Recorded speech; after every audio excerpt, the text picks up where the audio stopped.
It's time for Security Now. Steve Gibson is here with lots to talk about. Google's record-breaking fine from Russia. I don't think they plan to pay it. Firefox 132, some nice new features. A really bad exploit involving Windows .rdp files. And then Steve's going to talk about his new product.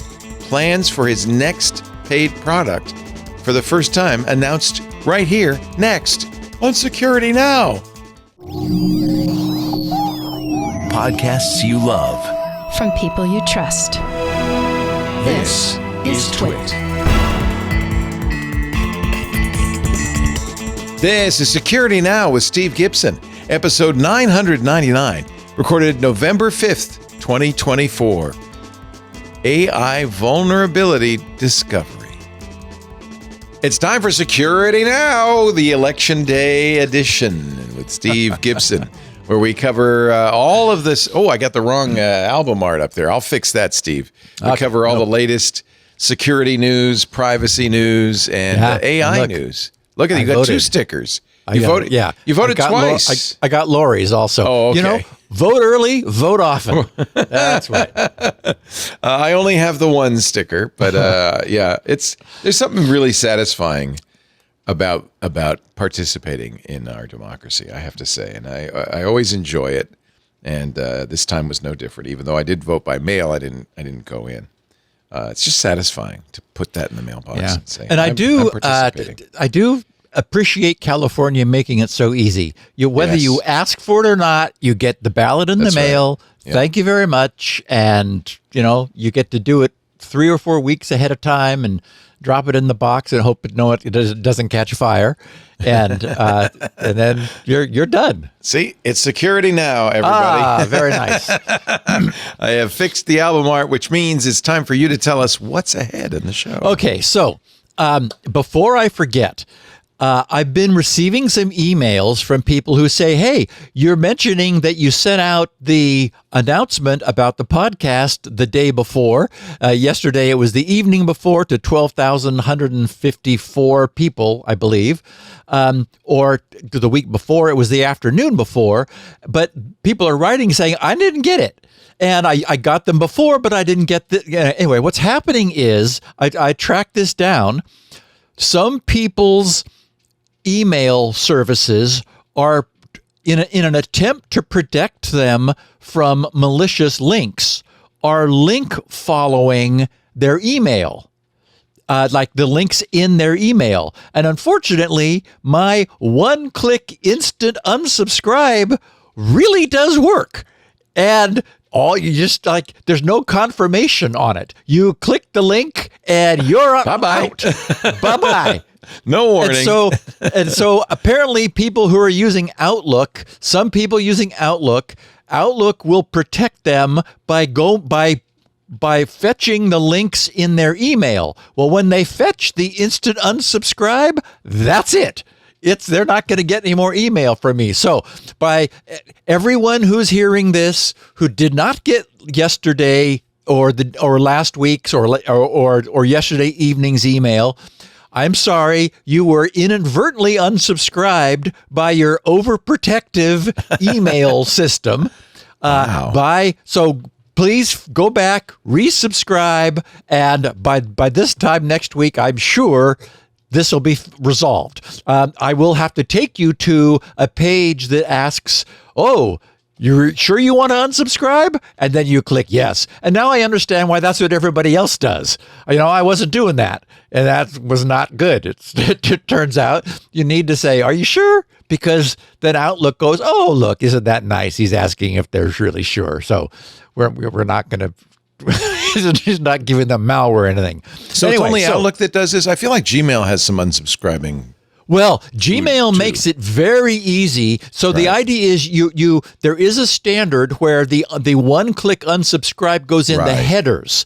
I was also putting it in the body of the mail. And so that's what Outlook is going and finding are things that users could click on that might get them into trouble. Oh, boy, do I have a really amazing piece of news about that here today. Okay.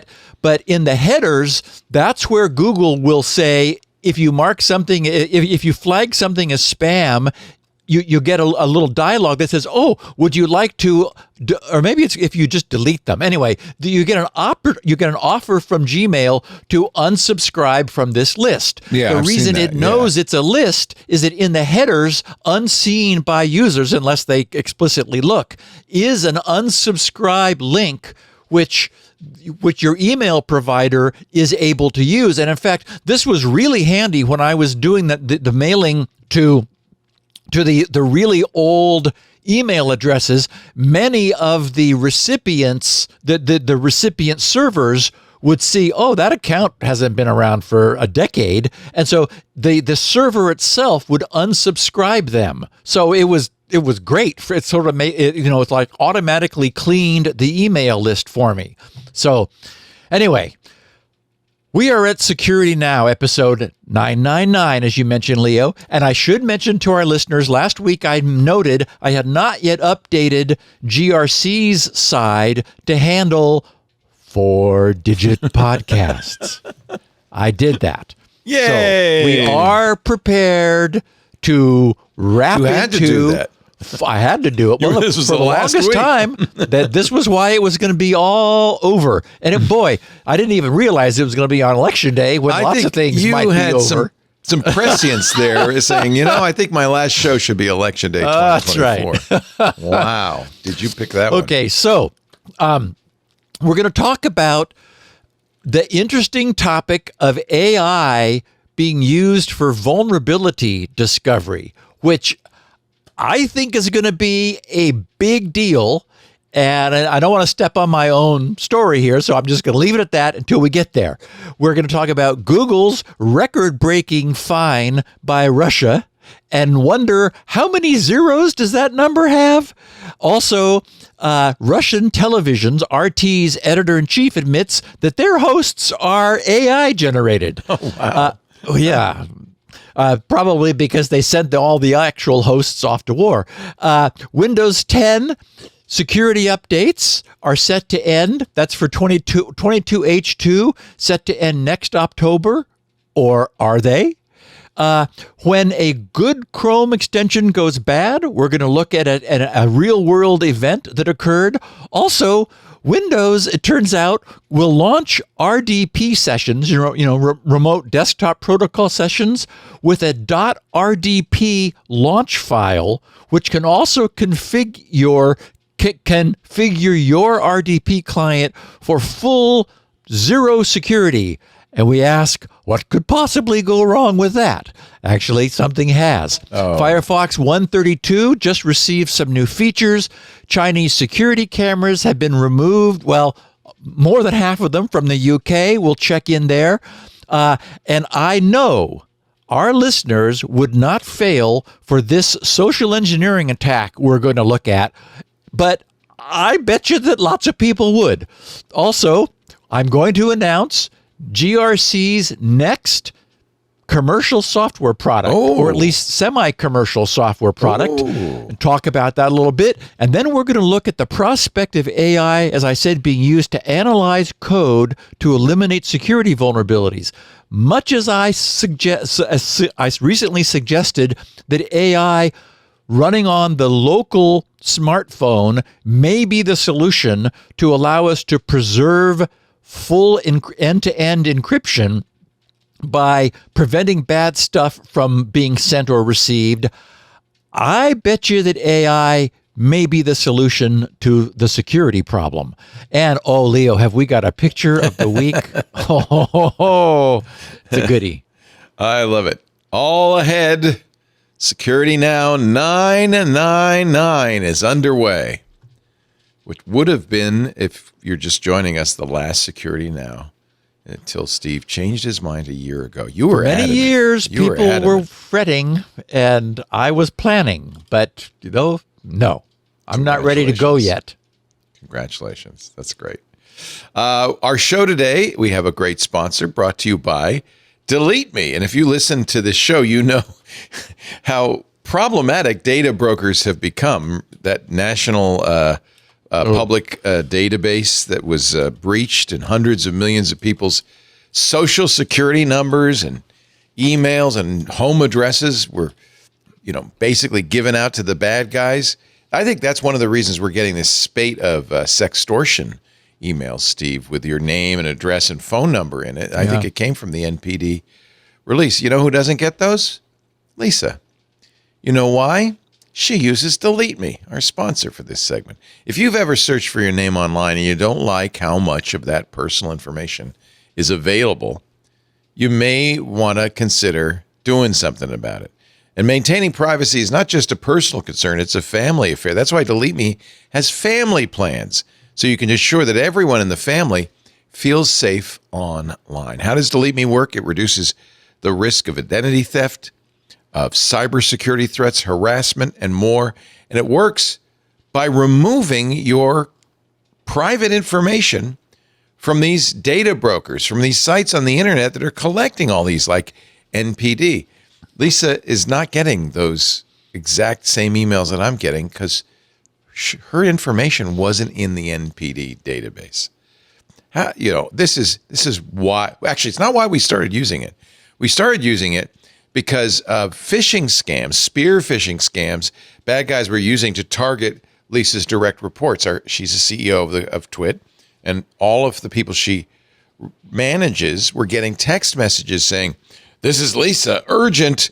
I'm in a meeting, but I need some Amazon gift cards right now. Order them for me and send them to this address." Fortunately, our employees are smarter than that, but it did give us a little cause for concern. Like, how do they know what Lisa's number is? Because it was Lisa's number, what her company is, who works for her, who reports to her, what their phone numbers are.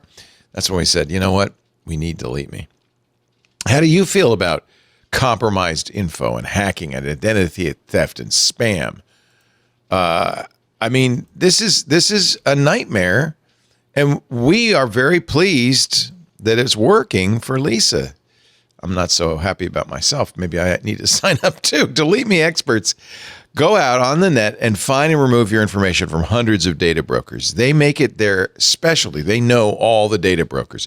And this is a really tough job because there's new ones every day, but they make sure they get them all. And if you want to use it for your family, you can assign a unique data sheet to each family member that's tailored to them with easy to use controls, so you can manage privacy settings for the whole family. Some people say, no, I want to be on this site. I want to be on this site, but not this site. Here's the thing that I think is most important, the reason we went with DeleteMe. They don't just remove it the first time. They continue to scan and remove your information regularly, because these data brokers, there's new ones popping up. They repopulate their databases all the time. I'm talking addresses, photos, emails, relatives, phone numbers, social media information, property values, and on and on and on. If you want to protect yourself and reclaim your privacy, do what we did. Go to joindeleteme.com/twit. Use the offer code TWIT. You'll get 20% off. That's joindeleteme.com/twit. 20% off with our offer code TWIT. And we thank DeleteMe so much for supporting the show. And we thank you for supporting the show by using that address. joindeleteme.com/twit. All right, Steve, I have prepared myself, steeled myself, if you will, for the picture of the week. Just hold on to your desk. It looks like something out of Alfred Hitchcock's Psycho. Wow. So I gave this one the caption, "When handrails are not optional." And I truly wonder whether you could walk down these stairs without... You'd have to close your eyes. The stairs are normal, right? I mean, they're not abnormal, but they sure look that way. Correct. The stairs are completely normal. Someone put the worst imaginable pattern of carpeting on these stairs. It's all full of like off-axis, crosswise. It's horizontal stripes, but they're all kittywampus is the technical term. Yes, and it is. I mean, you have to really focus in order to get down these things. So anyway, I've had this one for a while, and I thought it was great. You could see the aisle that it goes down to is the same pattern, and that's going to be okay. But boy, when it turns around and goes 90 degrees and goes up the stairs, this looks like it's on a ship too. I don't want to make it worse, but imagine you're rocking on this thing. Wow. Yeah. Wow. Not good. Not good. Okay, so it's a shame that our favorite Russian internet watchdog, Roskomnadzor, is not the Russian entity that's been levying these fines against Google over its management of YouTube. Since it would have been fun to say that name many more times during this reporting. We only get that once. But nevertheless, this bit of news was too fun and bizarre to pass up. It seems that by Russia's accounting, Google currently owes some large Russian media outlets a rather significant sum in fines. We noted last week that the few millions of dollars that the U.S.'s SEC had levied in fines against 4 publicly traded U.S. companies would be unlikely to change those companies' behavior because the fines fell far short of being significant for them. However, that's not the case here with Google and these Russian media companies. Quite the reverse, in fact.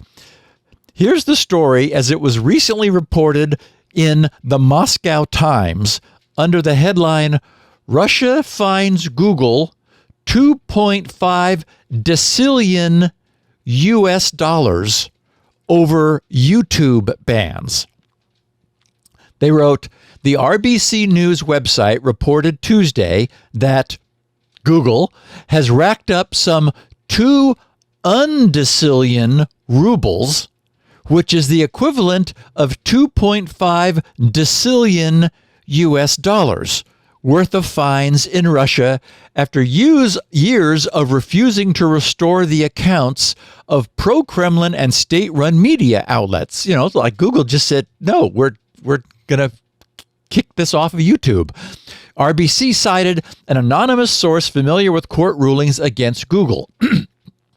According to RBC sources, Google began accumulating daily penalties of 100,000 rubles in 2020 after the pro-government media outlets Tsargrad and RFI Fan won lawsuits, Russian lawsuits, against the company for blocking their YouTube channels. Those daily penalties, get this, have doubled each week. And, when we're young, we learn about the power of compound interest, right? So these penalties are doubling each week, leading to the current overall fine of around 2 undecillion rubles. Now, undecillion, they explain, is a number equal to 1 followed by 36 zeros, or 1 trillion rubles. Google, whose parent company Alphabet, they report, which reported revenue of more than $307 billion in 2023, is unlikely, you think, to ever pay the incredibly high fine, as it far exceeds the total amount of money on Earth. A total of 17 Russian TV channels have filed legal claims against Google, according to one of RBC's sources. Among them are the state-run Channel 1, the military-affiliated Zvezda broadcaster, and a company representing RT editor-in-chief Margarita Simonian. YouTube, they write, which is owned by Google, blocked several Russian state-run media outlets over their support of the full-scale invasion of Ukraine. Authorities in Moscow retaliated with these fines, but stopped short of blocking YouTube outright. On Thursday, the Kremlin called the fine against Google symbolic. I'd be inclined to call it embarrassing, but okay. Kremlin spokesman Dmitry Peskov told reporters at a daily briefing, quote, "Although it is a concretely formulated sum, I cannot even pronounce this number. Rather, it is filled with symbolism. In fact, it's filled with zeros. In fact, this should be a reason for Google's management to pay attention to this and fix the situation." Google's management doesn't care. Anyway, finally, they said this seems unlikely given that Google's Russian subsidiary filed for bankruptcy in the summer of 2022 and was officially declared bankrupt last fall. And Google had earlier halted all advertising in Russia in order to comply with Russian sanctions over the war in Ukraine. So, yeah, find them all you want. Double it every week. You're going to run out of zeros at some point. And as I also noted at the top of the show, this editor-in-chief's name, Margarita Simonian, was mentioned as one of the other 17 companies that have also filed more recent suits against Google. I had noted that she also recently admitted that many of RT's, Russian television's hosts, do not exist and are entirely AI generated, along with their fake social media accounts, because I guess you got to, if you want to respond to them interactively, get all engaged, they need to have a social media account to allow you to engage with them, with their fake AI hosts. Anyway, she predicted that journalism would disappear in the near future. It already has in Russia, so maybe she thinks that's going to spread. Unfortunately, she may be right. We'll see. A recent posting and this is important for all of our listeners, unlike that first one that was just a little bit of junk food. A recent posting to the Zero Patch blog regarding next year's end of Windows 10 security updates contained a bunch of interesting related news. This included what Microsoft plans to charge users end users who would rather remain on Windows 10 come next October. Or may not be a matter of rather remain. They may have no choice due to what we know are Microsoft's arbitrary minimal system requirement policies for moving to Windows 11. So here's what the folks at Zero Patch recently wrote. Their blog post headline was "Long Live Windows 10 with Zero Patch." And their subhead was "End of Windows 10 support looming? Don't worry, Zero Patch will keep you secure for years to come." So they wrote, October 2025 will be a bad month for many Windows users. That's when Windows 10 will receive their last free security update from Microsoft. And the only free, they have in air quotes, way to keep Windows being used securely will be to upgrade to Windows 11. Many of us don't want to or simply can't upgrade to Windows 11. They wrote, "We don't want to because we got used to the Windows 10 user interface, and we have no desire to search for some button where it's been moved and why the app that we were using every day is no longer there, while the system we have is already doing everything we need. We don't want to because of increasing," and this is their word in the blog posting, "enshittification, including bloatware, start menu ads, and serious privacy issues. We don't want to have an automated integrated screenshot and key logging feature constantly recording our activity on the computer. We may have applications that don't work on Windows 11. We may have medical devices, manufacturing devices, point-of-sale terminals, special-purpose devices, ATMs that run on Windows 10 and cannot be easily upgraded. And finally, our hardware may not qualify for an upgrade to Windows 11. Canalys estimates that 240 million computers worldwide, 240 million computers worldwide are incompatible with Windows 11 hardware requirements, lacking Trusted Platform Module, TPM version 2, supported CPU, 4 gig of RAM, UEFI firmware with secure boot capability, or a supported GPU. So, what's going to happen in October 2025? Nothing spectacular, really, they say. Windows 10 computers will receive their last free updates and will, without some additional activity, start a slow decline into an increasingly vulnerable state as new vulnerabilities are discovered, published, and exploited that remain indefinitely present on these computers.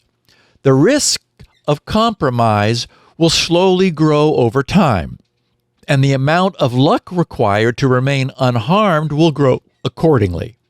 The same thing happened, they said, to Windows 7 in January of 2020. Today, a Windows 7 machine last updated in 2020 with no additional security patches would be really easy to compromise, as over 70 publicly known critical vulnerabilities affecting Windows 7 have been discovered since. Leaving a Windows 10 computer unpatched after October 25 will likely open it up to the first critical vulnerability within the first month, and to more and more in the following months. If you plan to do this, at least make sure to make the computer difficult to access physically and via the network. For everyone else, there are two options to keep Windows 10 running securely. Option 1, Microsoft's extended security updates. They wrote, if you qualify, Microsoft will happily sell you extended security updates, which means another year or 2 or even 3 of security fixes for Windows 10, just like they've done before with Windows 7, Server 2008, and Server 2012. Extended security updates will be available to consumers for 1 year only until October 2026 for the price of $30. Educational organizations will have it cheap, just $7 for 3 years, while commercial organizations are looking at spending some serious money. $61 for the first year, $122, that is to say twice that, for the second year, and $244, doubling again, for the third year of security updates, totaling $427 for every Windows 10 computer across 3 years. That's, for the enterprise. In other words, to interject here for just a moment, the cost to have Microsoft repair the mistakes that it has previously made in the design and operation of their own Windows software will double for their enterprise users every year. But not for end users who can apparently, maybe, it's not clear to me, maybe just pay for 1 year for $30, and then that's supposed to be enough of a Then bitter you're out of pill luck. Yeah. that you're pushed off to Windows 10. So they continue. Zero Patch says, opting for extended security updates will keep you on the familiar monthly update and reboot cycle. And if you have 10,000 computers in your enterprise network, it will only cost $4 million. They said, if only there was a way to get more for less. Oh, wait, there is. Option 2, Zero Patch. With October 2025, Zero Patch will security adopt, their phrase, Windows 10 version 22H2, the final release of Windows, and provide critical security patches for it for at least 5 more years. Longer if there's a demand in the market. They wrote, "We're the only provider of unofficial security patches for Windows, and we've done this many times before.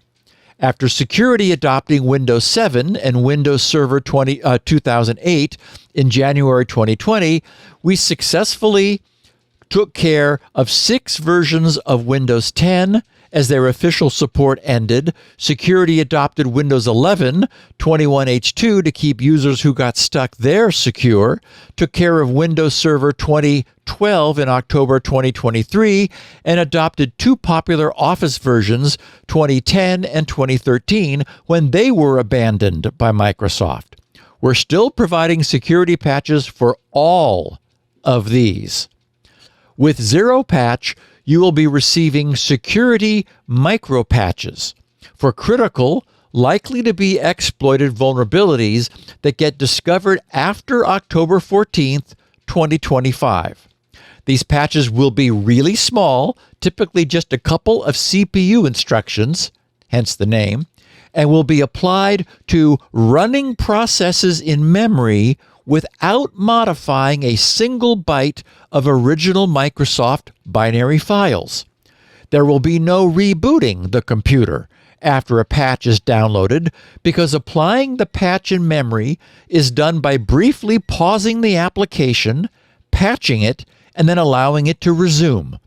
Users won't even notice that their computer was patched while they were writing a document, in the same way that servers protected by Zero Patch get patched without any downtime at all. And just as quickly and easily, our micro patches can be unapplied if they're suspected of causing a problem. Again, no rebooting or application relaunching. Zero Patch brings 0-day, won't fix, and non-Microsoft security patches. With Zero Patch, you won't only get patches for known vulnerabilities that are getting patched on still supported Windows versions, you will also get 0-day patches, which are, they explain, patches for vulnerabilities that have become known and are possibly already exploited, but for which no official vendor, that is to say Microsoft, patches are available yet. We've fixed many such 0 days in the past. For example, Folina, 13 days before Microsoft. Dogwalk, 63 days before Microsoft. Microsoft Access Forced Authentication, 66 days before Microsoft. And Event Log Crasher, more than 100 days before Microsoft. On average, our 0-day patches become available 49 days before official vendor patches for the same vulnerability become available. Then there's won't fix patches. Patches for vulnerabilities that the vendor, again Microsoft, has decided not to fix for some reason. The majority of these patches currently fall into the NTLM, NT Landman, coerced authentication category. NT Landman protocol is more prone to abuse than Kerberos, and Microsoft has decided that any security issues related to NTLM should be fixed by organizations abandoning their use of NTLM. Microsoft, therefore, doesn't patch these types of vulnerabilities, but many Windows networks can't just give up on NTLM for various reasons, and our won't fix patches are there to prevent known attacks in this category. At this time, our won't fix patches are available for the following known NTLM coerced authentication vulnerabilities: DFS coerce, printer bug / spool sample, and petit potam. And finally, non-Microsoft patches.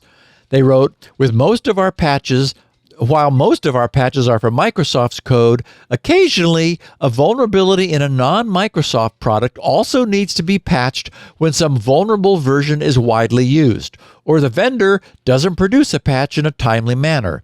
Patched products include the Java runtime, Adobe Reader, Foxit Reader, 7-Zip, WinRAR, Zoom for Windows, Dropbox app, and Nitro PDF.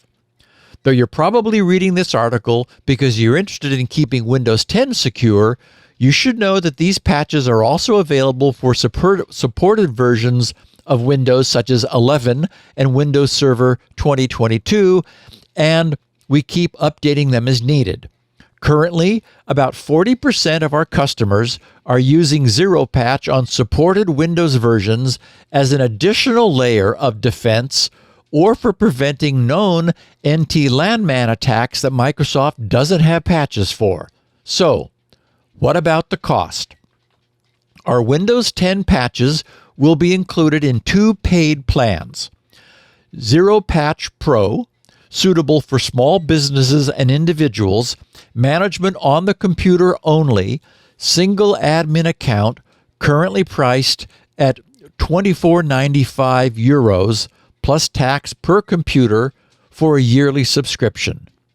Zero Patch Enterprise, suitable for medium and large organizations, includes central management, multiple users and roles, computer groups and group-based patching policies, single sign-on, etc., currently priced at €34.95 plus tax per computer for a yearly subscription. They write, and they conclude, the prices may be adjusted in the future, but if when that happens, anyone having an active subscription on current prices will be able to keep these prices on existing subscriptions for 2 more years. Okay, so this was obviously a sales pitch, but that doesn't make this any less true or relevant. We know from our many years of covering Zero Patch, these guys are the real deal, and that they really do present a viable alternative to Microsoft's doubling every year extortion for the enterprise. So in this instance, I don't mind this sales pitch because it's easy to endorse what they're selling. Microsoft has clearly made a strategic gamble to deliberately abandon its users to its buggy and vulnerability-ridden software as a clear means of scaring them into migrating to a fully supported operating system that most users would rather avoid. Even when what that really means is that there will still be a constant flow of new vulnerabilities always being introduced to this new operating system, while older problems are still being resolved. And let's not even get started on the fact that Microsoft's replay is an issue for Windows 11 users. So, considering that remaining on a platform that works and that you love, into which Microsoft will no longer be continually introducing new vulnerabilities, and which will nevertheless continue receiving updates for any newly discovered critical security vulnerabilities, this is the niche Zero Patch has decided to fill. And I think that for just €25 per year, which at the moment is around $27 per year, extending the security coverage of that beloved platform for a minimum of another 5 years, starting in October 2025, makes a great deal of sense. And to top it all off, their on-the-fly RAM-based code patching system is significantly more user-friendly than Microsoft's nagging reboot and wait system. Windows 10 users still have a year to go before that final Windows 10 version 22H2 will need either third-party or extended Microsoft update help. This podcast will be somewhere around episode 1045 at that point, and among other things, we should know a lot more about recall by then. So anyway, I just wanted to let everybody know. Yes, yeah, I have some questions. So first of all, Zero Patch, it sounds like, is patching in memory, not on the drive. Yes, you can't patch on the drive because that would break the signature of the files. Ah, right. And so they would never load. So you have something running all the time that's the Zero Patch tool that just loads in patches as needed. Yes, there's a zero weird, patch agent, Okay. which is small and runs. And when we've talked about this in the past, the patches are literally 23 bytes. I mean, they're like they're a few instructions where they just fix the problem. Yeah, they just so all of the patches are their own. They aren't. How do they get? So Microsoft's releasing security patches.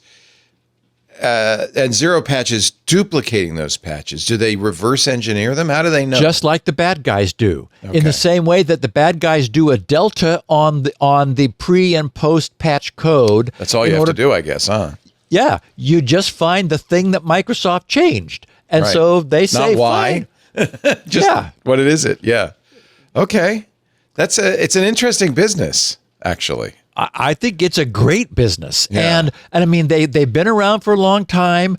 If you search GRC's transcripts for, we've been talking about them for years. Yeah, yes, for zero patch, because they often jump in before Microsoft has an update, and they don't charge you anything if for an update which has not yet been officially patched. So where they're filling, I mean, as a public service, where they're filling an emergency need that Microsoft has not filled for something being exploited in the wild, you can get that from them for free. I mean, they're like Cloudflare in just having this feeling of being really good people.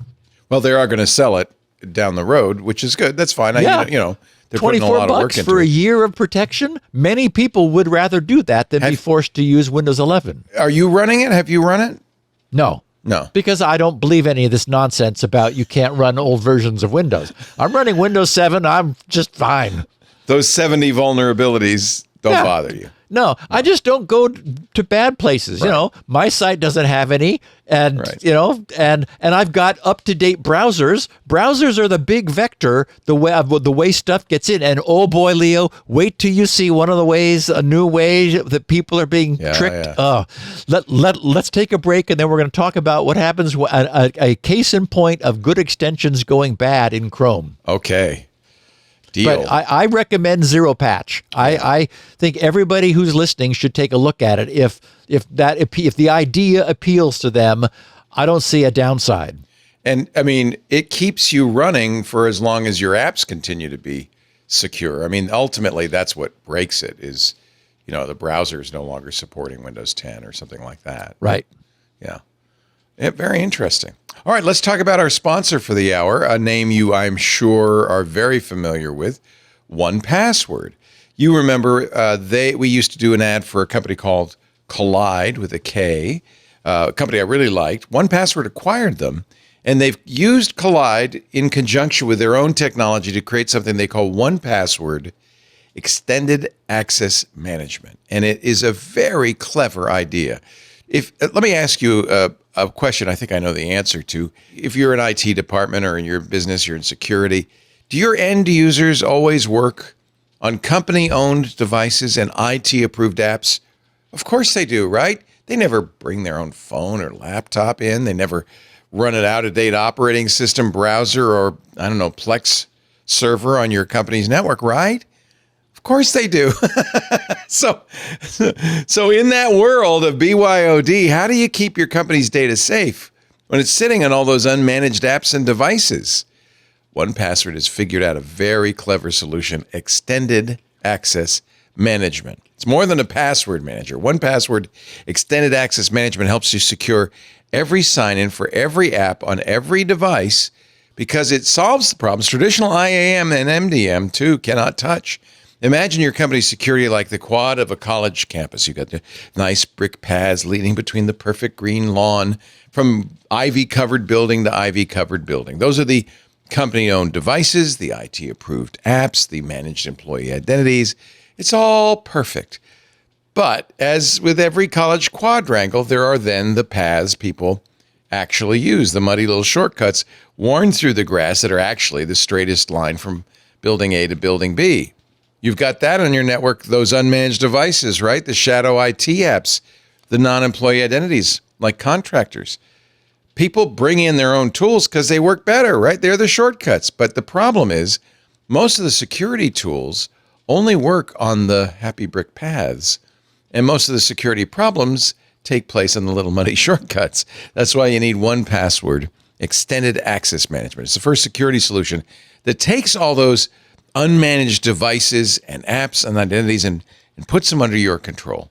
It assures that every user credential is strong and protected, but then it goes an extra step, making sure that every device is known and healthy and every app is visible.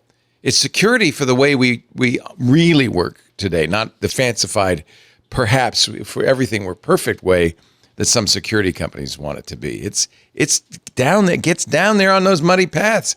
Now, it's generally available to companies that use Okta or Microsoft Entra for authentication. They are in beta for Google Workspace customers, and it's a great way to up your security. Check it out at onepassword.com/security now. The number one, PASSWORD.com/security now. I know everybody knows and trusts 1Password. I think you'd be very interested in what they've done with this really cool product. 1Password Extended Access Management. Find out more at onepassword.com/security now. We thank them for their support, and you support Steve and his good work too by using that address so they know you saw it here. onepassword.com/security now. Steve, back to you. Okay, so we have another example of a popular Google Chrome extension with more than 100,000 daily users suddenly becoming malicious. The extension, known as Hide YouTube Shorts, has been found to be performing affiliate fraud and collecting and transmitting the browsing history of every one of its users. Find YouTube Shorts. Hide YouTube Shorts. Hide your shorts. Okay. That's right. Okay. And apparently that's a thing. Anyway, I'll get to that in a second. Okay. So security researchers say that the extension appears to have turned malicious, not surprisingly, we've talked about this a lot, after it was transferred to a new developer. I went over to the Google Play Store to check it out. Now, it's unclear to me why someone would want or need to hide YouTube Shorts, but it's clearly a thing since there were many other similar extensions listed as alternatives whose names similarly suggest that they do that also. But in any event, in response to questions, the extension's new owner defends the overreach of the extension's privileges by saying that in the future, there might be the need for more latitude. The brief write-up from the researcher who took the time to dig into this was interesting. He wrote, "What initially piqued my suspicions were the strange search suggestions on YouTube, completely unrelated and disconnected from the context of my searches, sometimes in foreign languages. However, after analyzing the traffic in the browser tab and developer console, I didn't notice any suspicious activity. It was only after I started debugging the extension that I noted suspicious network activity and requests being sent to an unknown external service containing the addresses of all visited sites and unique identifiers. The extension does what it says it will do, but in the background, it collects and sends information about all visited pages to an external server hosted on AWS. The information that the extension collects and sends includes a unique user identification number, installation number, authentication token, language timestamp, and full URL with path and arguments and parameters, which allows reading the information in the address bar, including, for example, search history and search terms. Some users in the reviews on the extension page in the Chrome Web Store also indicated the possibility of being redirected to phishing pages. Due to the malicious nature of this extension, I do not know what other information it could have collected before, but due to the wide permissions of the browser extension, it should be assumed that it could also read information transmitted in forms, including credentials, logins, passwords, personal and sensitive data. Such data can be used for a wide range of attacks. Yeah. So anyone who has used such an extension should assume that all data viewed and transmitted via the browser has been compromised and take immediate precautions. And again, 100,000 users per day. The extension was originally developed, he wrote, by a single developer who maintained the source code on GitHub. However, the GitHub repository was archived on September 12th, 2023. And the plugin was acquired or maybe sold to another developer. He said, I have not analyzed everything to the extent I would like, especially earlier versions, to find out when the malicious change was made. Although it seems that the first developer, for some reason, decided to use the all pages reading model.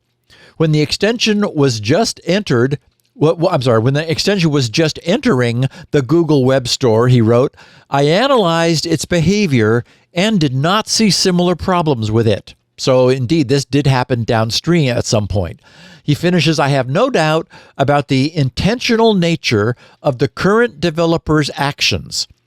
And as his responses to comments about the extension's permissions being too broad clearly demonstrate his intent.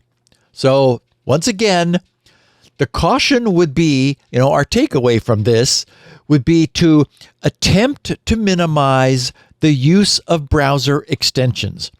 We know that by far, for the most part, extensions developers are well-meaning and acting above board. But we also have incontrovertible evidence that there are also malicious actors swimming in these waters.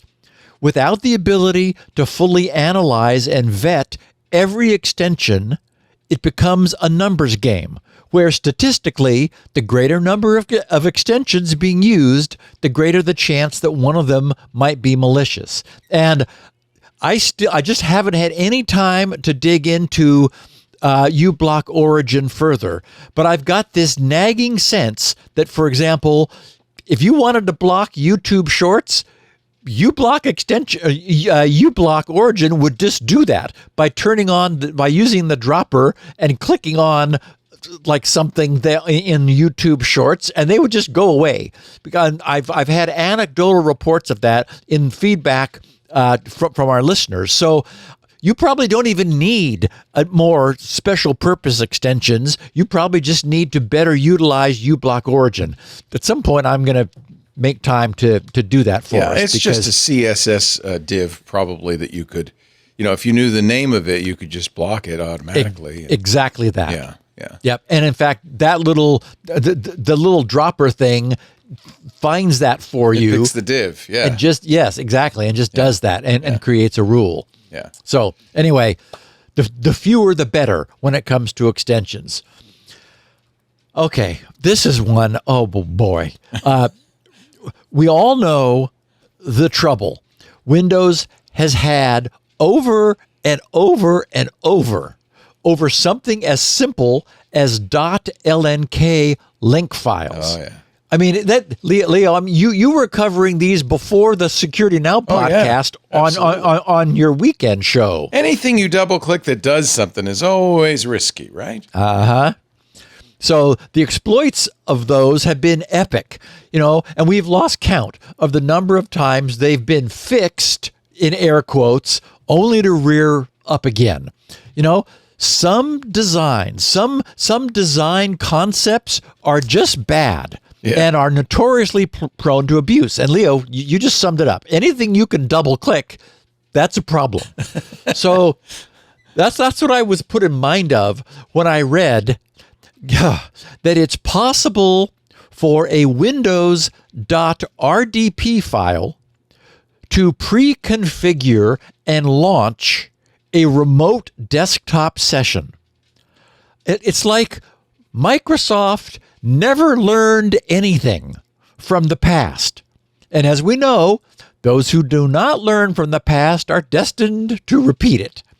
Okay, so the generic tech press reporting on this just said, Microsoft says that a notorious Russian cyber espionage group is using a clever new technique to compromise victims and deploy malware on their systems.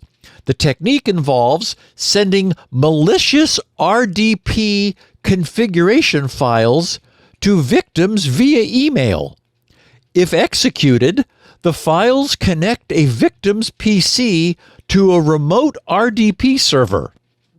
The connection allows the Russian group to steal data and deploy malware onto the compromised device. But it's convenient, and that's the real reason so we simple. do it. Yeah, it's so simple.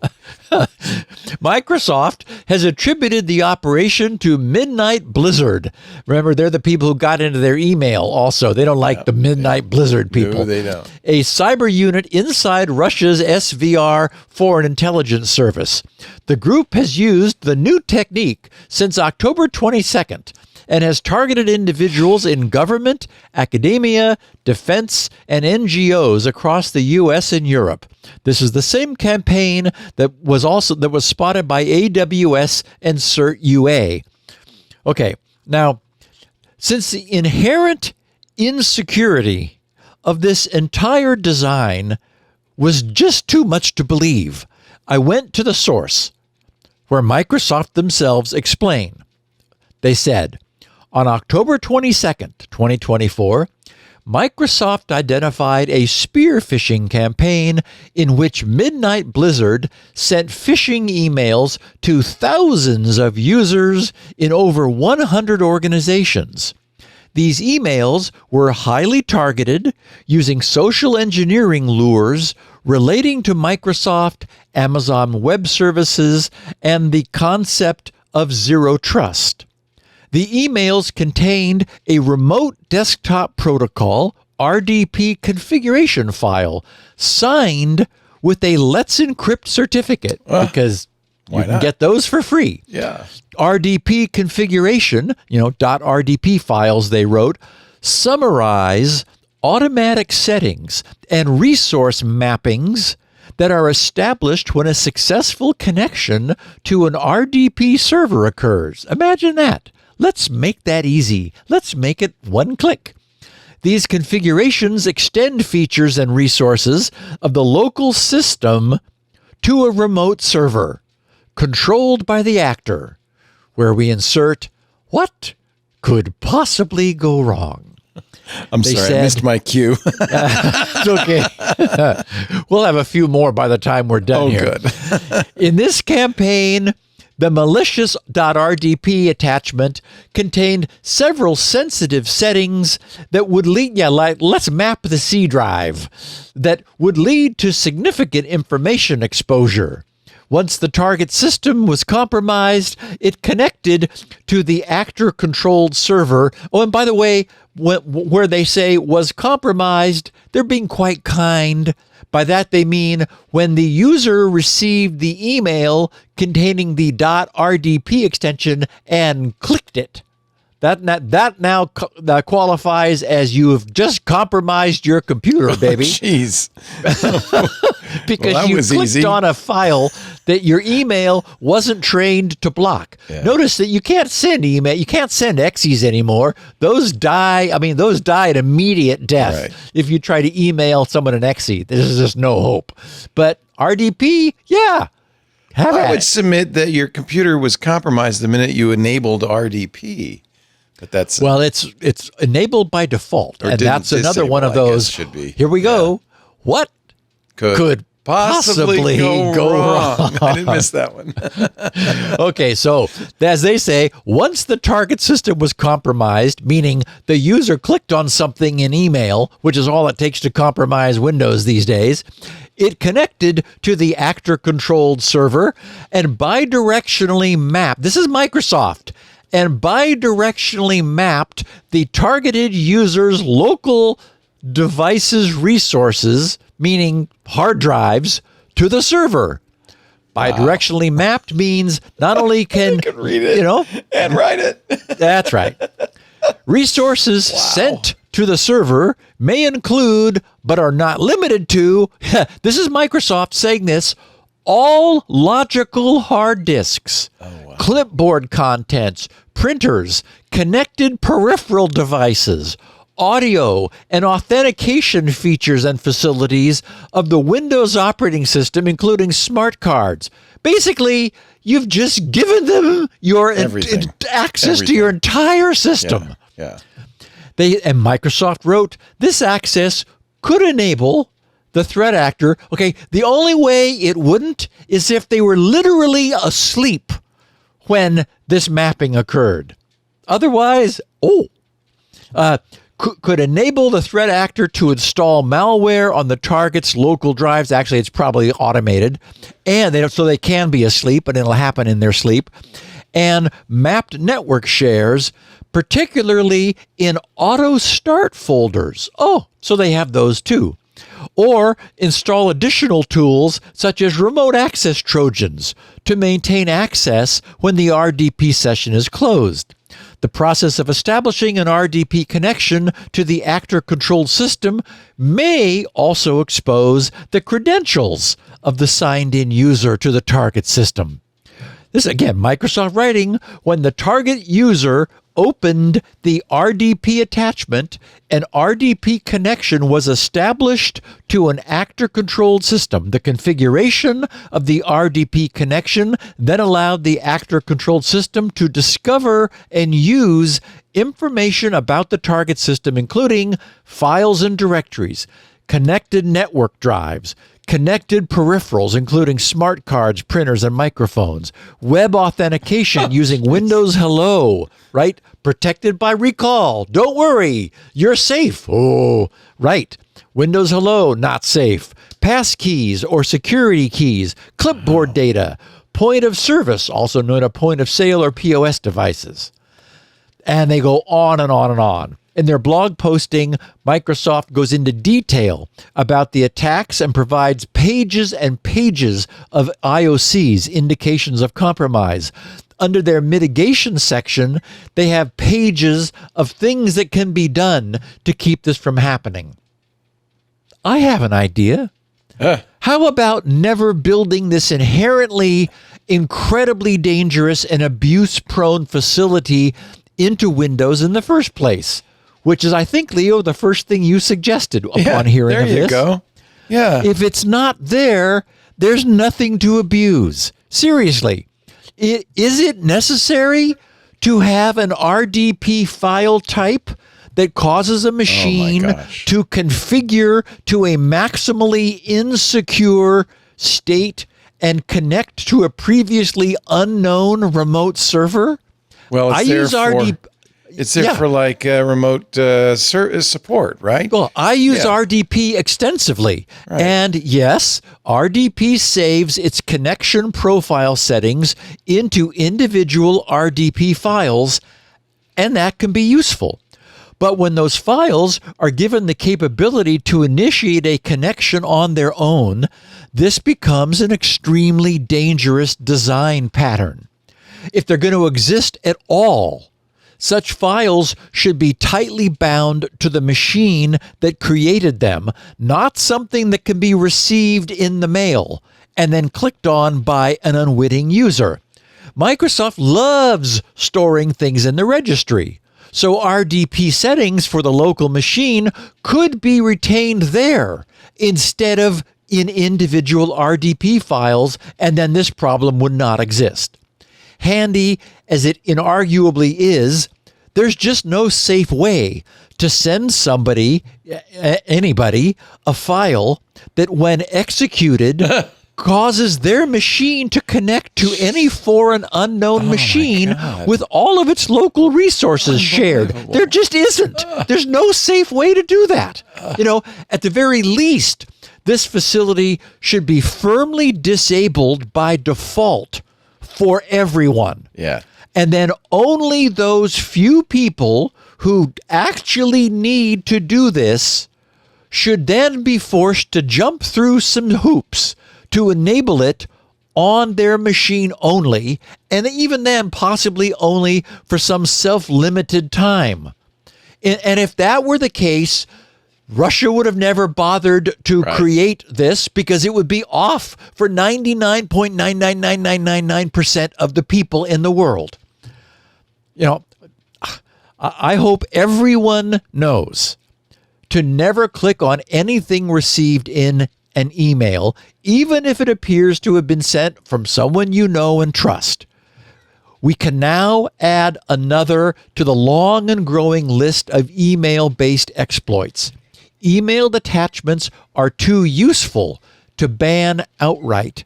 And unfortunately, clever bad guys keep finding new ways to abuse this useful capability. But man, an RDP link is so powerful.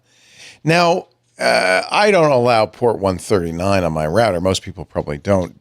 But I guess because it's an outbound request, your firewall's not going to stop it. And it runs on 6800 or it runs on a high port number. Oh, okay. As I recall also. But it doesn't matter because you're outgoing saying, hey, Russian server, come on in. And you can bet that Russia has their port wide open and listening for anybody to connect. And Leo, this started on October 22nd, meaning that and thousands of emails went out to hundreds of companies, highly targeted, looking legitimate. People clicked on them and they got themselves immediately compromised. That's how bad guys then get a foothold inside an enterprise. And talk about a foothold. I mean, this is got everything. This is a body hold. Yeah, you own it. Yes. Ugh. Wow. And speaking of owning it, Leo, let's give our listeners a chance to own something, and then we will continue. You're not anxious to get to some other...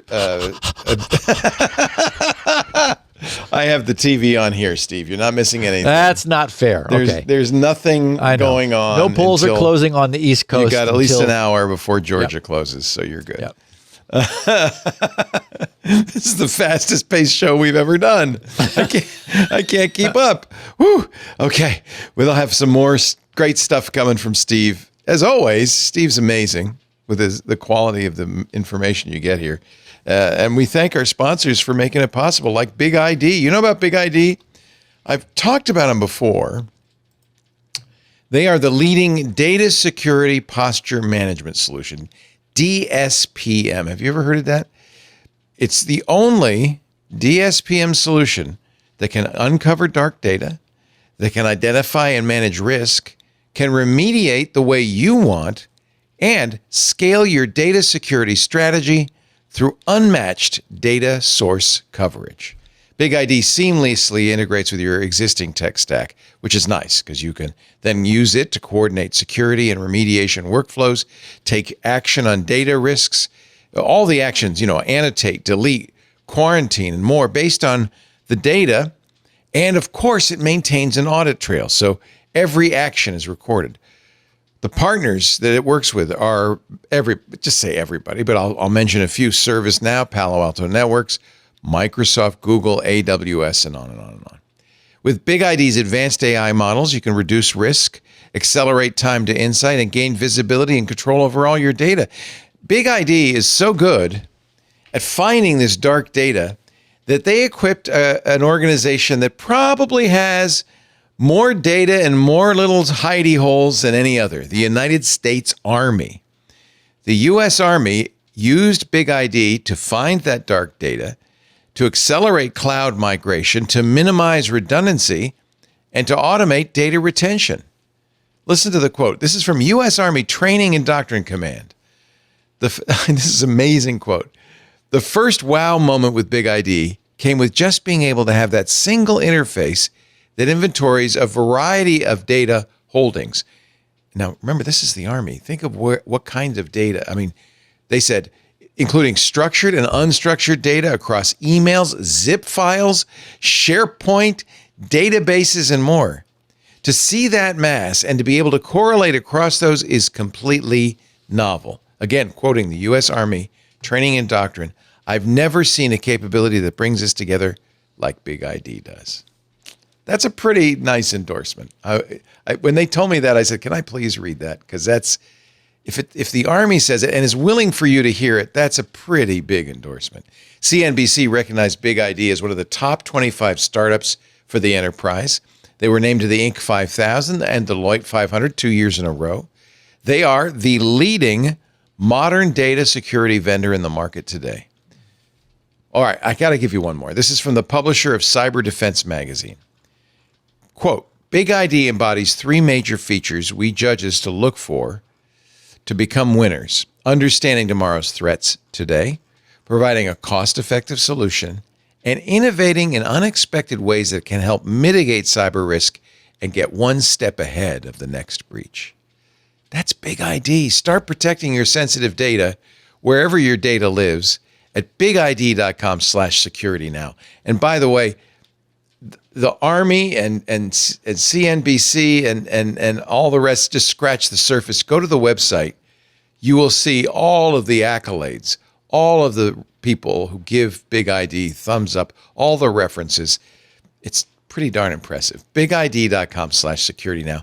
You can also, while you're there, get a free demo to see how BigID can help your organization reduce data risk. And by the way, finding all that data, knowing what that data is and where it is part of the process of accelerating the adoption of generative AI, right? Because think about the Army. There's stuff there that's top secret, right? You're not going to put that in the AI. So being able to see it all, know where it all is, and control it is so important. BigID.com, BIGID.com/security now. And speaking of AI, there's a new free, they have lots of reports, lots of white papers, but I noticed there's one that will give you insights and key trends on AI adoption, challenges, and the overall impact of Gen AI across organizations. Of course, they know all about that. BigID.com/security now. Thank you, BigID. Thank you very much for the job you do. I guess I should say thank you for your service, and thank you for supporting Security Now. We really appreciate that. BigID.com/security now. Steve? Okay, we got a new Firefox. We're now at 132. It adds some new features and security fixes. The biggest new feature in 132 is support for a post-quantum key exchange mechanism under TLS 1.3. And they also block favicons if they're loaded via HTTP. Back when we were looking at Firefox's third-party cookie handling, there was a great deal of confusion since Firefox's UI, we talked about it at the time on the podcast, Firefox's UI and its behavior, its actual demonstrable behavior, appeared to be at odds with one another. So among the improvements that we got in 132, I was pleased to see the sentence, quote, Firefox now blocks third-party cookie access when enhanced tracking protections strict mode is enabled. So that's what everyone thought it was doing, but we saw that it wasn't. It is now. So as we suspected, GRC's cookie forensics system showed what was happening, and that's been fixed in Firefox 132, which everybody probably has.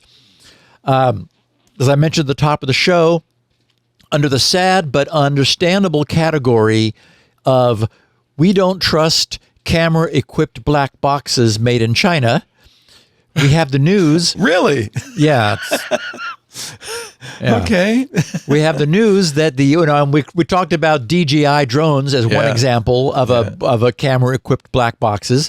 We have the news that the UK government now says that over 50% of all Chinese-made security cameras have been removed from sensitive sites, such as government buildings and military bases. The government says it expects removal to be completed by April of next year, 2025, despite the fact that the removal was initially ordered well back in November of 2022, as we covered at the time. And I was thinking, wow, it took them until now to get rid of half of them. But then I thought, okay, there's probably a long procurement cycle for such things. So it took some time to get the replacement cameras in the pipeline. And as we know, UK officials ordered all sensitive sites in the UK to remove all Chinese-made cameras, citing national security concerns. because anything is possible. And basically that's it, right? No evidence, but anything's possible. So yeah, I think certainly for sensitive installations, that makes sense. I'm not sure I would announce that, oh, we've removed half of them. Yeah. Yeah. Let's start using the other half before they. Exactly. Yeah. Hey, good news. Half of them are gone. That's right. Okay, now, Leo. Yes. Okay, and I know that our listeners are savvy. Yeah. I was first tempted to call this "There's a Sucker Born Every Minute" attack in honor of P.T. Barnum, but upon further reflection, I think that would be too harsh, because this is actually a rather clever and horrific form. I think I would fall for this. I hate to say it. I can see people like I know lots of people who would definitely. Yeah. A very clever form of social engineering attack, and I think it might ensnare many non-suckers. So it's not the sucker born every minute. It's that, maybe it's a little more than do you have a pulse, but still not much. Okay, it leverages the true fact that most people who are using the internet and PCs today have never really been, and probably never will be, completely certain or confident about how any of this magical hocus pocus stuff works. Mm-hmm. Mostly, right? They just follow the instructions and do what's asked of them and hope for the best. And that's why I can understand why this new and rather blatantly obvious to techies exploit is actually succeeding out in the wild. And it's horrifying to contemplate. Okay, it begins with a faked CAPTCHA pop-up, which of course we're all seeing now. So it starts, you get everywhere. something you expect to see, right? Like, okay, I'm going to have to prove that I'm not a robot. It even says reCAPTCHA, which is legit. Right. So in this case, it was used where somebody wishes to watch a video. They need to click on the CAPTCHA button to start authenticating that they are human. Okay, but this click that the user makes actually runs, it's created by JavaScript, and it runs a bit of JavaScript, which places a dangerous PowerShell executable string onto their Windows clipboard. And my God. JavaScript is able to read and write the clipboard. So when you click on this, it puts this PowerShell script onto your clipboard, and it uses an encrypted command tail that PowerShell will decrypt. So it just looks like gobbledygook. Like, okay, whatever. Okay. After pasting this Trojan invoking PowerShell script onto their clipboard, it then displays the remaining instructions they must follow to ostensibly prove their humanity.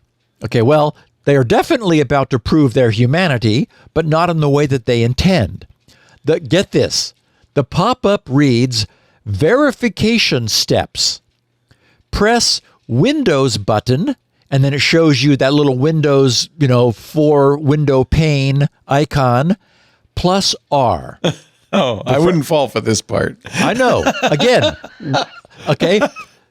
But we know people who would, right? Sure, because most people don't know what Windows are and Control don't V have and Enter do. Any clue what any of this is about. Right. No. Step number 2, press Control V. Step number 3, press Enter. Step number 4, what could possibly... Wow. So wow. Windows plus R brings up the Windows Run dialog with its, what would you like me to run field highlighted. Right. Control V pastes this horrendous PowerShell exe command into the system's clipboard, from the system's clipboard into that run field.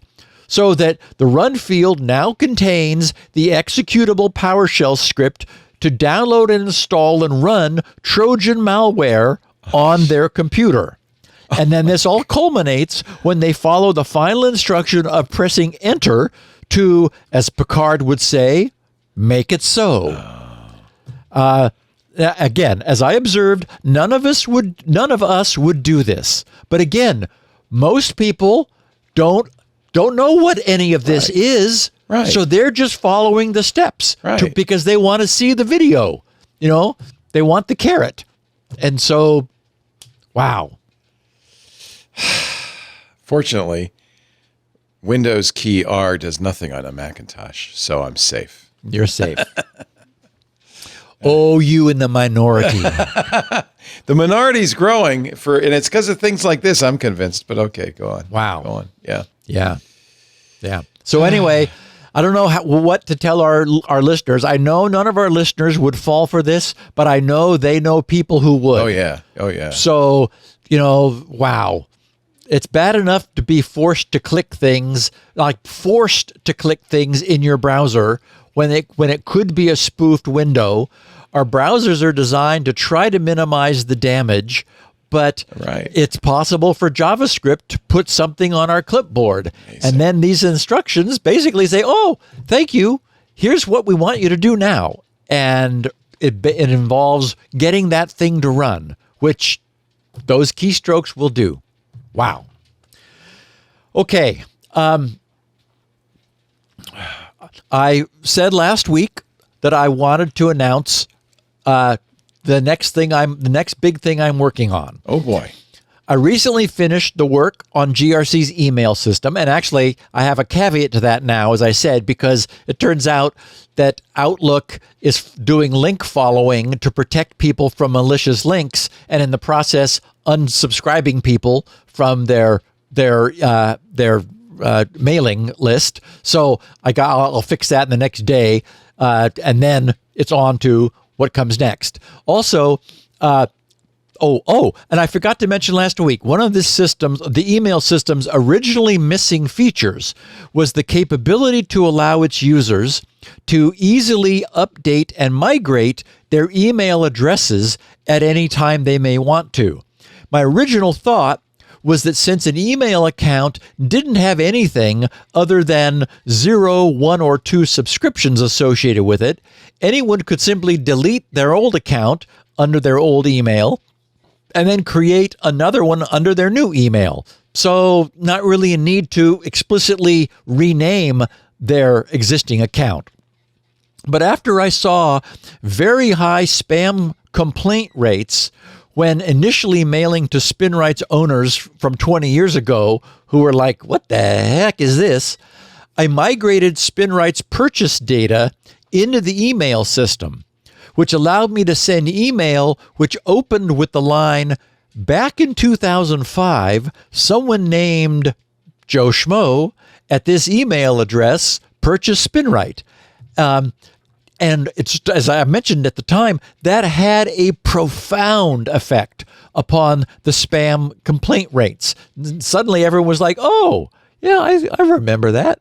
Anyway, now the email system is able to handle updates. The email system knows about SpinRite owners, so there is more actual data contained in an account, and I'd like to keep it there. So I've added a simple rename field to the email management page, which any of our listeners will see next time they go there, like to resubscribe to the Security Now podcast, which they were just mistakenly unsubscribed from. So I wanted to let everyone know that since they last visited the email management page, editing has been added.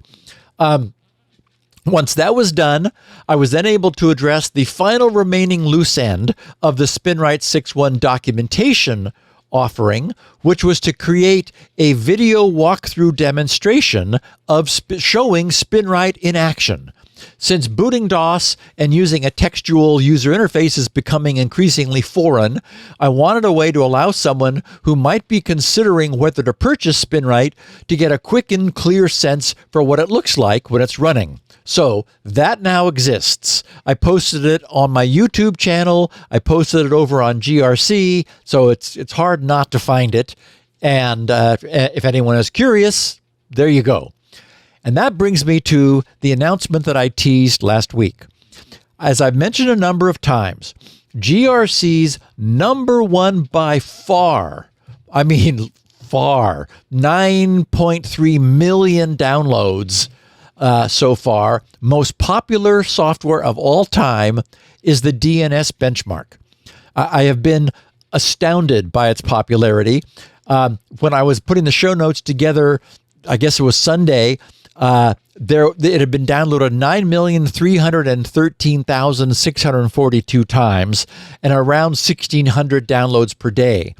The benchmark pages have a page that solicits feedback, and I am constantly receiving requests for new features. Mostly people are wondering how the speed of encrypted and privacy protecting DNS using, encryption, DOH, DOT, or DNS crypt compares with regular plain text DNS. Is it slower? Is it faster? What? And despite the glacial progress of IPv6, as we talked about last week, many people are requesting that I add support for IPv6 to the benchmark. And actually, I think that makes sense because when IPv6 is available, our systems use it preferentially. So you may be using an IPv6 DNS server, which the benchmark won't benchmark. So other great ideas have been to allow the benchmark to verify the domain filtering being done to services like by services like NextDNS, and others have been wishing to avoid local domain name blackouts where the DNS services they're using don't let them access sites they want to, so the benchmark could be used to help them locate servers that would allow them to get access to those sites. So anyway, the other thing I hear more generically is that people would like to have a way of supporting my continuing work here, on all things GRC.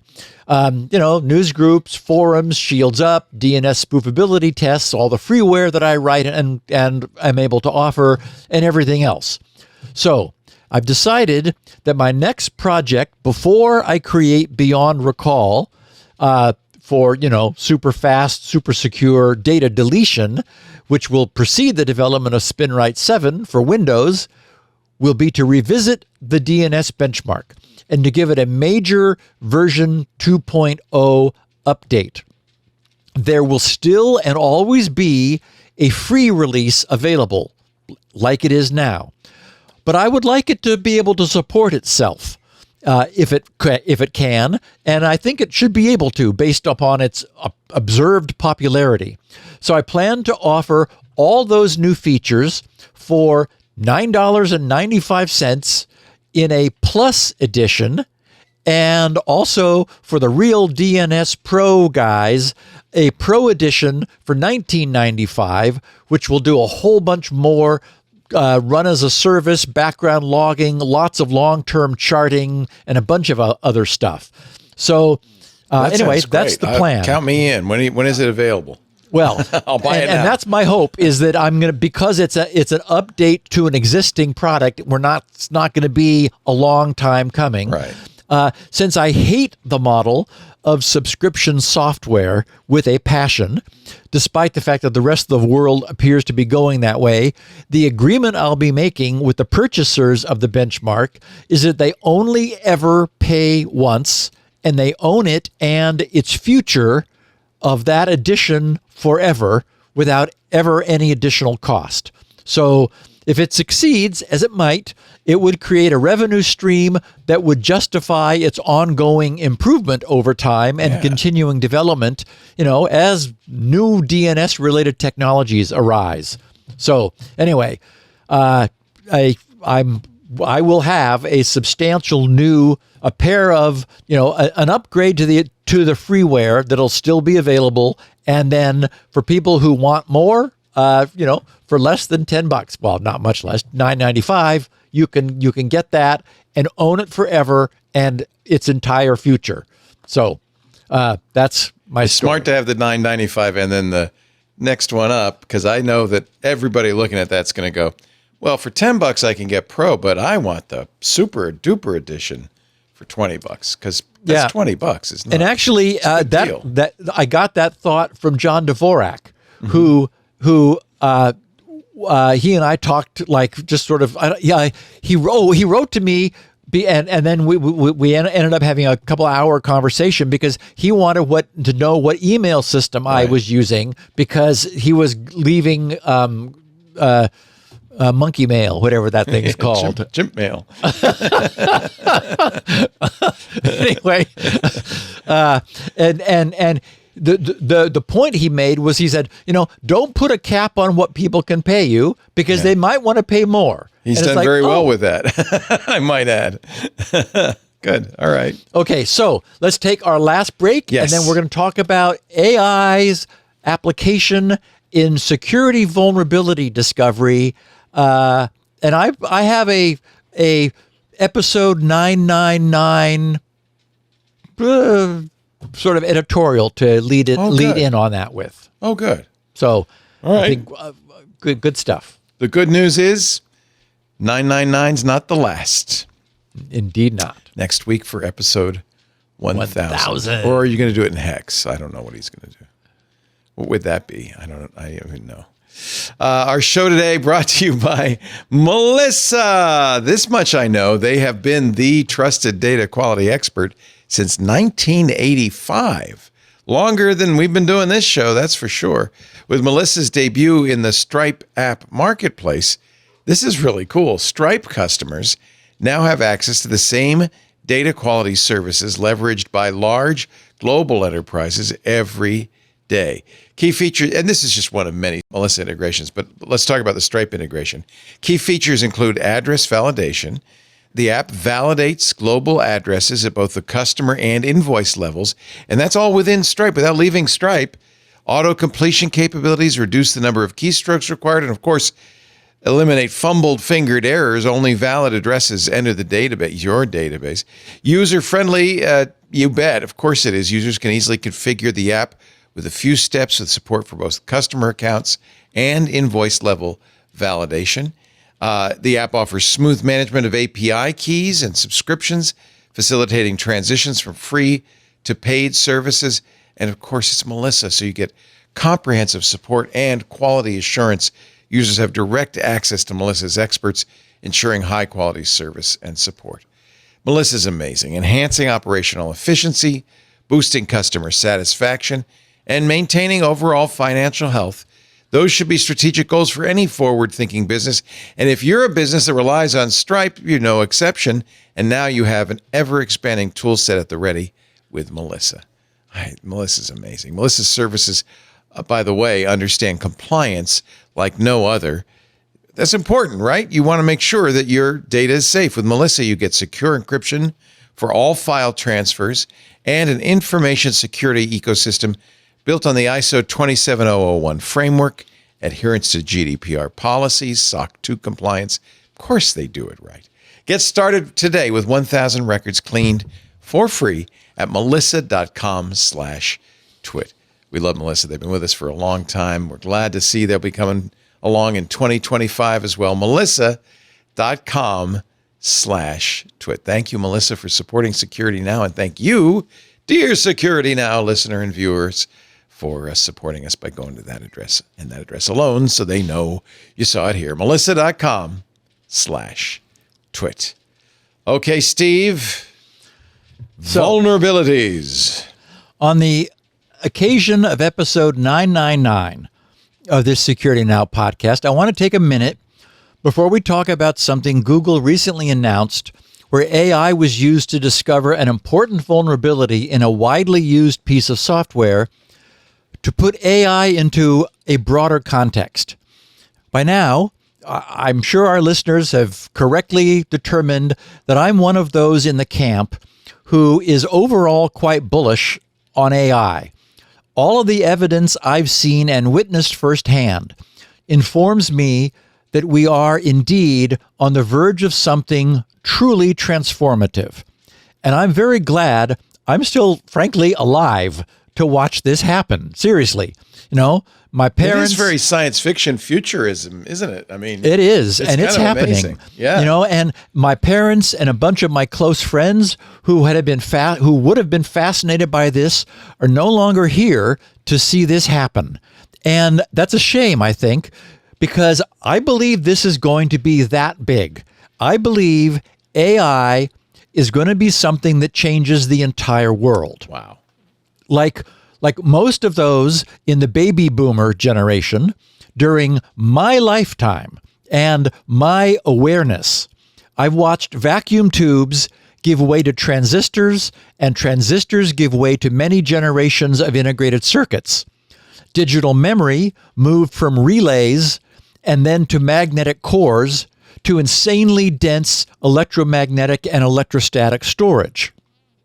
Computers evolved from what was essentially an automated calculator, many times more expensive than people's homes at the time, to incredibly powerful devices that we now discard without a second thought.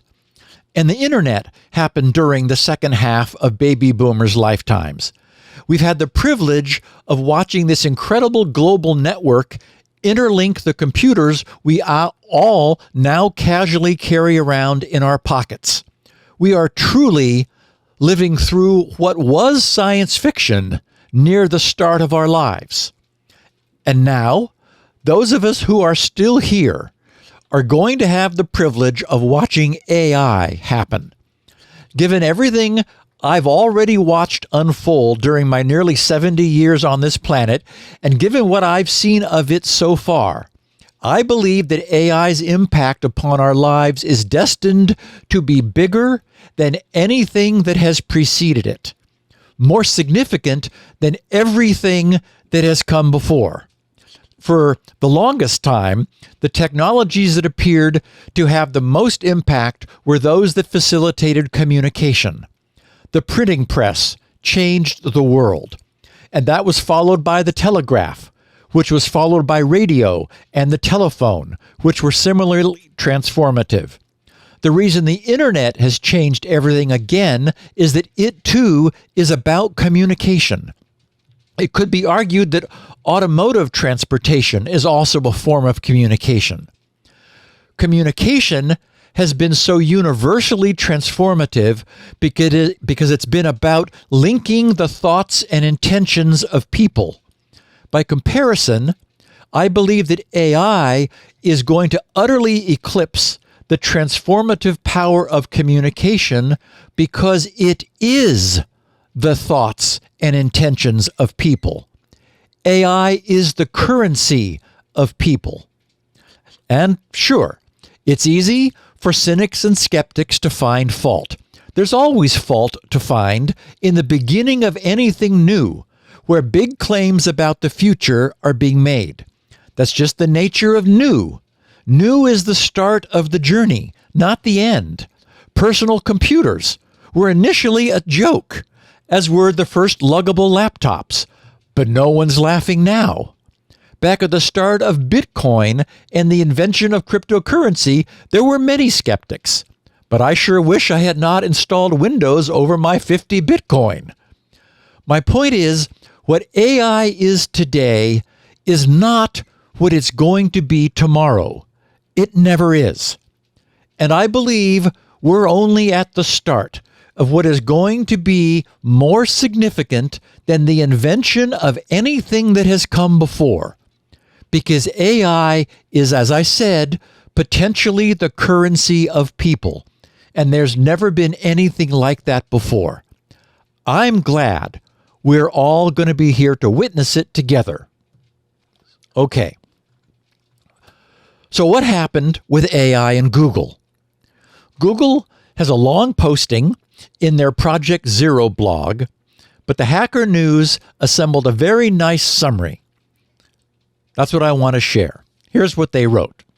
They said, Google said it discovered a zero-day vulnerability in the SQLite open source database engine using its large language model assisted framework called Big Sleep, formerly Project Naptime. The tech giant described the development as the, quote, first real-world vulnerability uncovered using the artificial intelligence agent. The Big Sleep team said in a blog post, quote, we believe this is the first public example of an AI agent finding a previously unknown exploitable memory safety issue in widely used real-world software, unquote. The Hacker News said the vulnerability in question is a stack buffer overflow in SQLite, which occurs when a piece of software references a memory location prior to the beginning of the memory buffer, thereby resulting in a crash or arbitrary code execution. This typically occurs when a pointer or its index is decremented to a position before the buffer, when pointer arithmetic results in a position before the beginning of a valid memory location, or when a negative index is used. Following responsible disclosure, the shortcoming was addressed in early October 2024.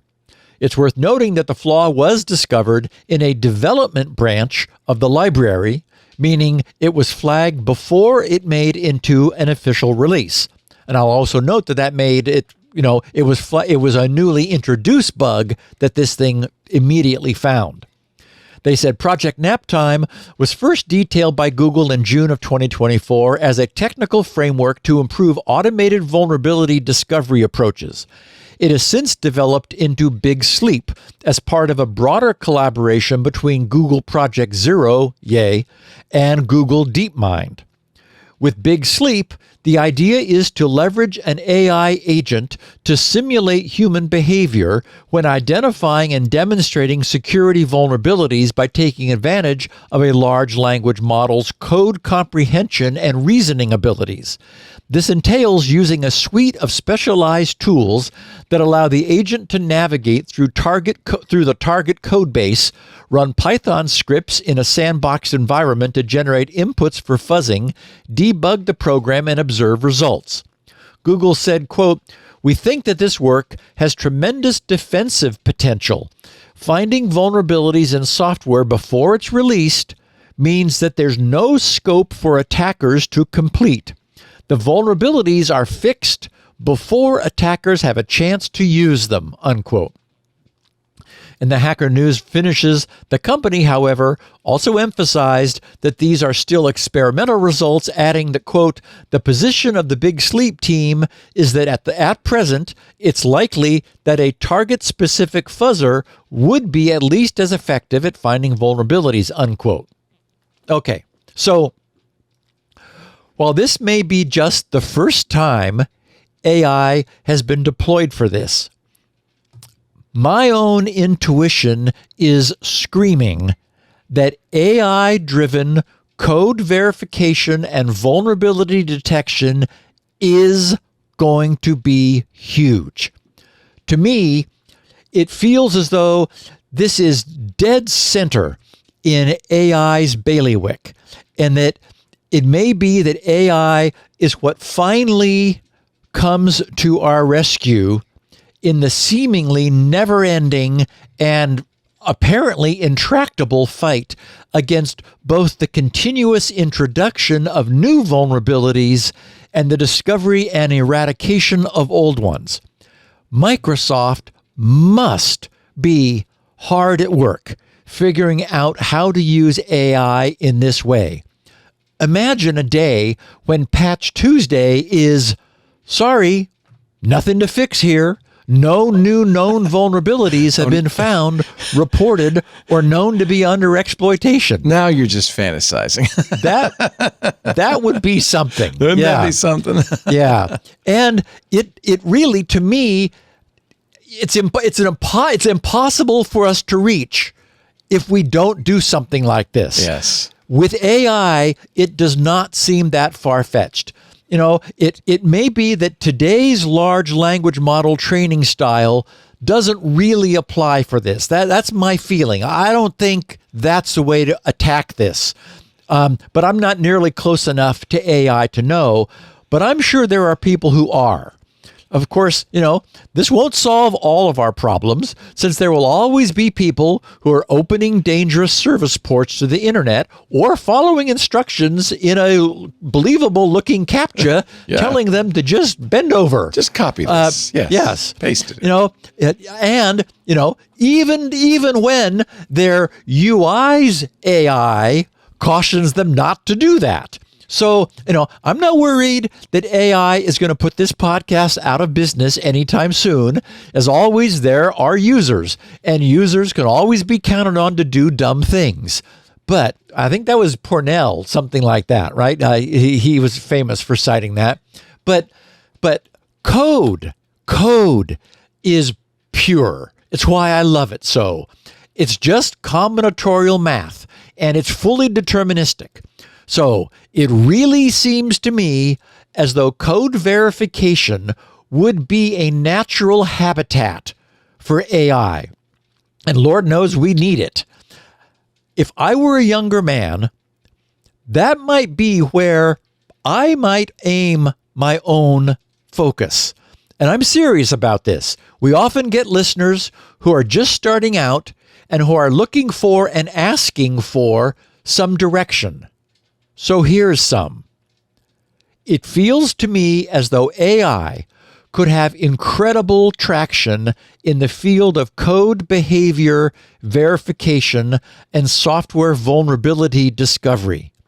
And these days, it's possible to borrow big compute resources from cloud providers, which makes basement or garage development not only possible but practical.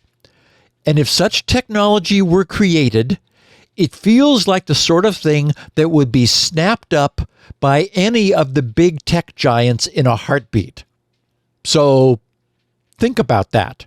If you're young and, full of future, and you're looking for something to sink your teeth into, I have no idea how you would do it.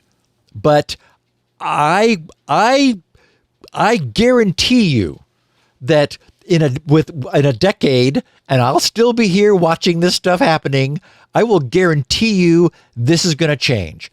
AI, I think, is going to be what solves our end-to-end encryption problem, as I said last week, because it's going to give governments the warm and fuzzies that abuse of children can no longer get past the AI monitoring their device locally. Oh, interesting. And I think I think AI is going to be the thing that solves our endless software vulnerability problems. It's a big problem, but what fun.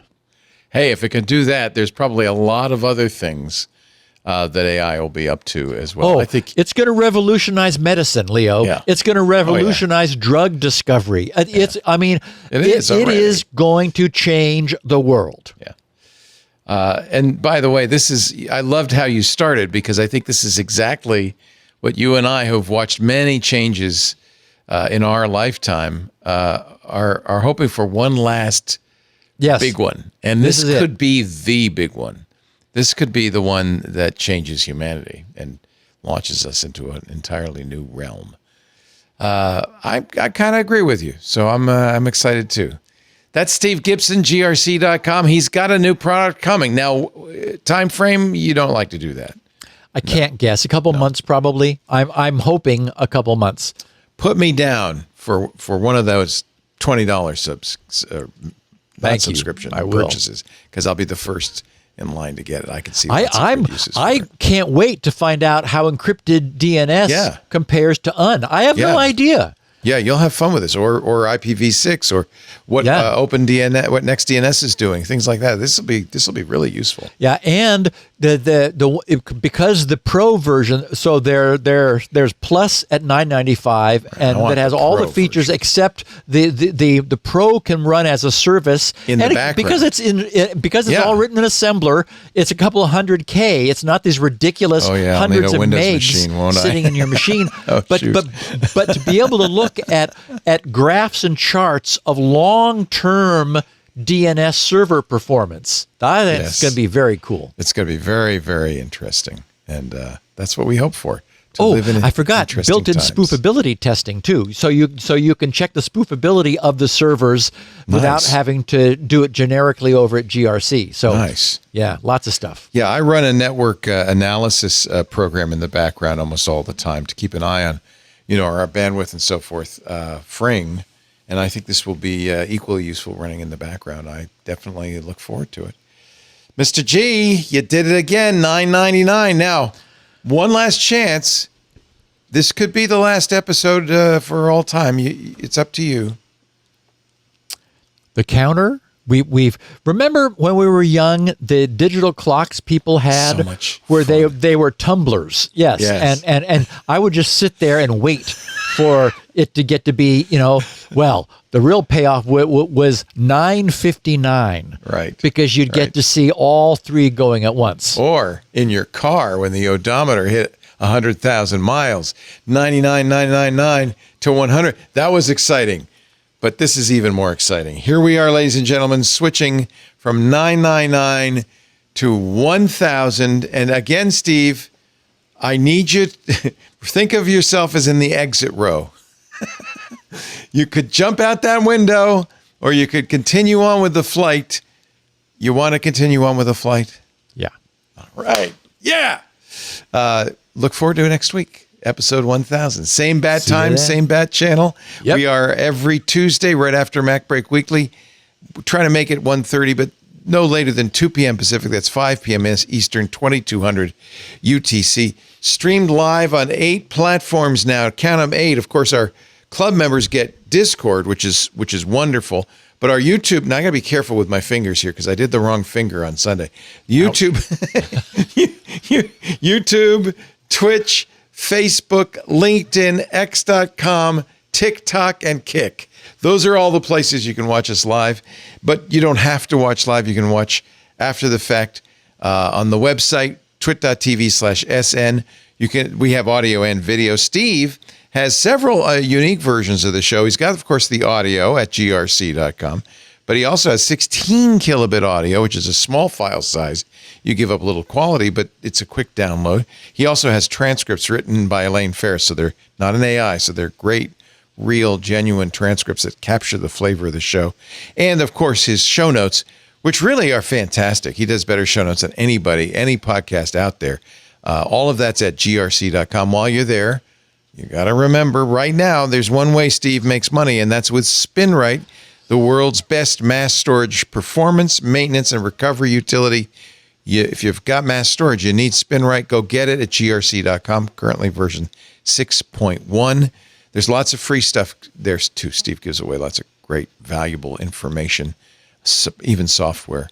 Like as an example, Valid Drive, which helps you test the USB key you got on Amazon to make sure it really does hold all that data by itself. That would be worth the price of admission. We are at twit.tv/SN. We also have a YouTube channel dedicated to security now. Great way to share clips.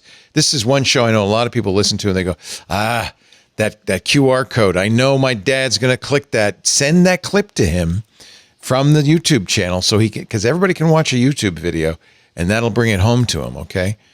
Things like that. And of course, the best way to get it, subscribe in your favorite podcast player. Audio or video, you'll get it automatically as soon as we're done. And that way you have a complete collection of all 999 episodes of Security Now. Steve, have a great week. Don't get too aggravated. We'll be, I know, texting back and forth. It'll be as a the late evening night. progresses. It'll be a late night. I have a gummy. I'm waiting. If I need, I'm ready. I might have to go to bed. Thank you, Steve. We'll see you next time on Security Thanks, buddy. Now. Bye-bye. See you for episode 1000. Woohoo! Security.